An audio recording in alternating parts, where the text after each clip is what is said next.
What's happening, y'all? Happy Saturday to you. It's your boy Martin, aka the Boxing Purist. You already know what it is, man. Welcome to the Truth and Absolute channel. Happy Saturday to you. Top of the morning. God bless you and your fam. Let's jump right into this one, man.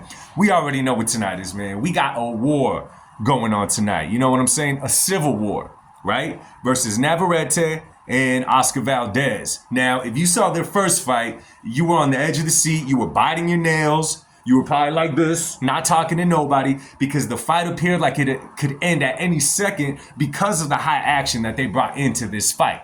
Now, in a rematch, obviously, the question is always going to be asked, especially in a fight like this that was so close, and that's real obvious and easy to see that it was a thing of adjustments needed to be made inside that ring that might have been a difference maker and probably given Oscar Valdez the victory. So we're jumping into this fight, right? And anybody you talk to, it's really easy to throw out there. And I saw an interview, right? It was Oscar Valdez, it was Vaquero, and they were dealing with Marquez, Morales, Barrera, and Chavez Sr. All legends, right? They're all at the same table. And they're jawing back and forth, and they're going at it back and forth. And Marquez said that he didn't say who was going to win. He said, I believe that Oscar Valdez is going to make the proper adjustments. And then he said, Vaquero, you already know what to do. So I'm thinking Marquez is kind of favoring Valdez. And most people that I've had this conversation with are honestly favoring Oscar Valdez, because when you look at the first fight, it does appear to be one of those fights. It appears to be one of those fights where Valdez kind of had the wrong game plan, where once he figured out what Navarrete was doing, he turned it on a little bit too late. However, there's some things to look at in this fight for both fighters, right? If you look at the first fight, right? That lunging left uppercut by Navarrete is so awkward. It looks like it's slow. It looks like it has no chance of landing, right? My gosh, is he pretty precise with that shot?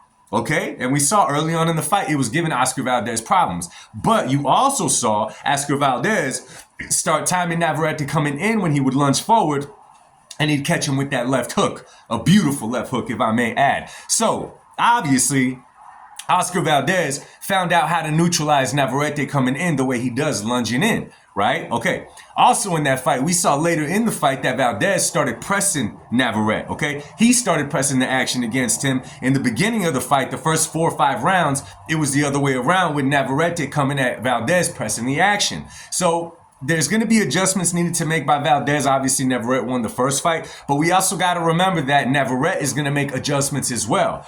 His team also saw that once Valdez put the pressure on him, the fight was a little bit different. He also know that he has to look out for that left hook when he lunges in with that left uppercut, okay? One thing to take into consideration as well is Navarrete hurt his right hand in that first fight. I forget from what round and on. I think it was from the 8th or 9th round on. Maybe a little sooner or later. I'm not 100% sure. He had a hurt right hand, so you could honestly say that he was in there with one hand, with his left hand. In his right, he was using it every now and then, but he wasn't using it too much. You know what I'm saying? So this fight, though, is going to be interesting. I don't know. I got the feeling. Maybe it's wishful thinking, hopeful thinking, whatever you want to call it. I think that this fight is going to lead to a third fight, right? And normally the third fight in a rivalry like this is the career-defining fight for each fighter. I'm thinking about Brandon Rios, Mike Alvarado, right? You know what I'm saying? I'm thinking about the Marquez-Pacquiao trilogy. I'm thinking about all those fights. I think Gotti Ward. There's a lot of them, man, where there was 3 fights involved. Right? And this has the fixing. It has all the right ingredients, everything that you possibly need to put it in the oven and come out for a third fight.